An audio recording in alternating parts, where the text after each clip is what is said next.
Isipin mo to, gabi. Tahimik ang paligid at ikaw lang ang sakay ng taxi habang dumadaan sa isang madilim na kalsada sa Balete Drive. Walang ibang sasakyan, walang ingay, parang huminto ang mundo. Biglang may pumara, isang babae, nakaputi, mahaba ang buhok at hindi mo makita ng maayos ang mukha. Dahil trabaho mo, pinasakay mo siya. Tahimik lang siya sa likod, halos hindi gumagalaw. Sinabi niya kung saan siya bababa. Pero habang tumatakbo ang sasakyan, napapansin mong parang lumalamig ang hangin, parang may mali. Pagtingin mo sa rearview mirror, andun siya. Pero parang iba ang itsura, parang hindi na tao. At pagdating mo sa destinasyon, paglingon mo, wala na siya. Walang pinto na bumukas, walang yapak na narinig, pero may naiwan. Isang basang marka sa upuan na parang galing sa ulan kahit wala namang ulan. At doon nagsisimula ang kwento na hanggang na ngayon ay bumabalot pa rin sa takot ang lugar na yon. Noong dekada 50 hanggang 70, ang Balete Drive ay kilala bilang isang tahimik at halos liblib na bahagi ng Quezon City. Puno ito ng matatandang puno ng Balete, mga punong matagal nang konektado sa kababalaghan sa kulturang Pilipino. Ayon sa mga matatanda at lalo na sa mga taxi driver noong panahong iyon, paulit-ulit ang kwento ng isang babaeng nakaputi na sumasakay sa mga sasakyan tuwing gabi. Hindi lang iisa ang nakaranas, marami sila. At kahit hindi magkakakilala, halos pareho ang detalye ng kanilang kwento. May ilan na nagsasabing siya raw ay biktima ng isang malagim na aksidente sa kalsadang yon. May iba namang naniniwala na siya ay pinatay at ang kanyang kaluluwa ay hindi matahimik. Ngunit kahit magkakaiba ang pinagmulan ng kwento, iisa ang malinaw. May presensyang hindi maipaliwanag na matagal nang nakaangkla sa lugar na yon. Habang lumilipas ang panahon, mas dumami pa ang mga ulat.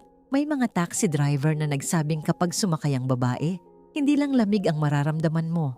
Parang may bigat sa hangin. Parang may nakatingin sa'yo kahit hindi ka lumilingon. May ilan pa na nagsabing kapag tiningnan mo raw siya sa salamin, biglang nag-iiba ang kanyang mukha. Nagiging maputla, minsan wala ng mata, minsan parang sugatan. May isang kwento pa na kumalat na ang driver daw na tumangging magsakay sa kanya ay nakarinig ng mahinang katok sa bubong ng sasakyan habang umaandar, sunod-sunod, parang may sumusunod. At kahit humarurot pa siya ng takbo, hindi raw nawawala ang tunog. May iba namang nakaranas na matapos mawala ang babae. May maririnig silang bulong sa loob ng kotse, mahina pero malinaw. Parang humihingi ng tulong. Nakakakilabot isipin na sa dami ng mga kwentong ito, wala man lang malinaw na ebidensya, walang video, walang larawan. Pero bakit pare-pareho ang detalye? Parang may isang kwento na paulit-ulit na nabubuhay sa bawat taong dumadaan doon. Sa kasalukuyan, nagbago na ang Balete Drive. Mas maliwanag na ito, mas maingay, at napalibutan na ng mga bahay at establishmento. Hindi na ito kasing dilim at liblib gaya ng dati.